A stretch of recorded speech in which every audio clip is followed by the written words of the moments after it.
Japan. If you love anime, great food, incredible natural sights, and, of course, video games, then Japan is probably at the top of your travel wish list.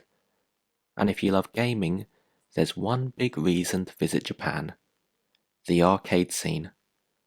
Unlike virtually every other country where arcades are a bygone relic of a past era, in Japan, arcades are all over the place. If you're thinking of heading to Japan in the future and are wondering what arcades you should visit, then here are some coin-up dens you should check out. First up, Tokyo. If you're planning on going to Japan's capital and want to see some arcades, Akihabara is probably already on your to-do list. And in Electric Town, you have plenty of choice. Taito Station and Club Sega's to name a few.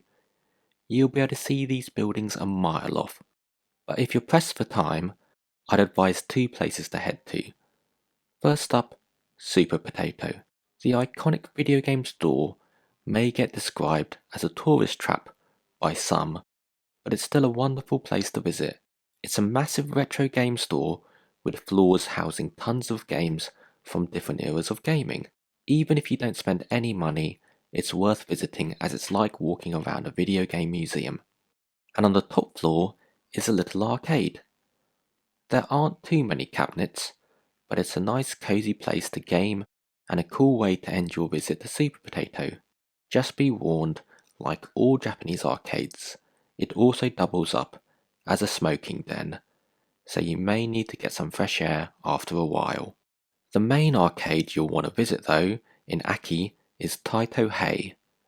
This is an absolutely magical place, chock-a-block full of must-play games. But when you first enter, it may not seem like much. At first when you head into Taito Hey, you'll be confronted with plenty of crane games, but head up the escalator and you'll find a treasure trove of retro gaming goodness. This floor is full of dozens of cabinets, including rhythm action games, as well as tons of 90s gems. You'll find loads of shmups like Dodonpachi, as well as little known belters like the Outfoxies. You'll also find old school cabinets such as Chase HQ, a multi-screen Darius rig, and racing games like Initial D and Outrun. But this is just scratching the surface. It's a huge amount of different cabinets all in one place, and you're sure to find something you'll like.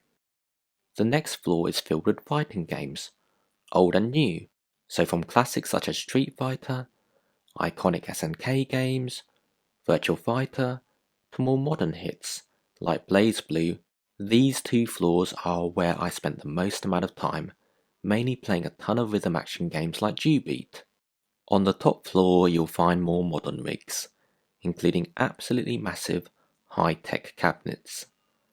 Whatever is the hot new arcade game in Japan, you'll likely find it there.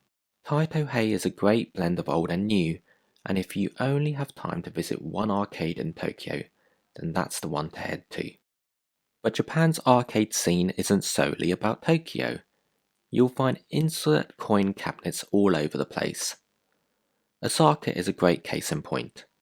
We headed to Osaka mainly to eat, and after finding Dotonbori packed, we ended up in Shinsekai. And around Shinsekai, there was a surprising amount of arcades. We found one arcade then where each cabinet only cost 50 yen a go, a ridiculously cheap price. And we also stumbled upon another blue-tinted, small arcade that was all about fighting games. But the pick of the bunch was a little arcade called Kasuga Gorakujo. It's nowhere near as big as any of the Akihabara arcades and doesn't have as many cabinets. But it was a cool little place to visit that was conveniently located near tons of great restaurants. And this little Osaka arcade was packed full of a wide selection of cabinets, from fighting games to light gun games to Nintendo machines, as well as a Denture to-go cab. It's not an essential visit like Taito Hey, but it's a great example of how in Japan you can find an arcade when you least expect it. In places like the UK, arcades are few and far between, and you'll have to go on a proper adventure to find one. In Japan, an arcade could be around any corner, like some kind of hidden gaming treasure you randomly stumble upon, and that's a wonderful thing. I hope this arcade guide helped and gave you some ideas on where to head to in Japan on any future trips. Further details on the arcades I mentioned can be found in the video description below. D-Pad Mag has plenty more gaming videos in the works, as well as other cool Japan content in the pipelines, so feel free to like and subscribe if that sounds right up your street. Thanks a lot for watching, and I hope to see you again next time.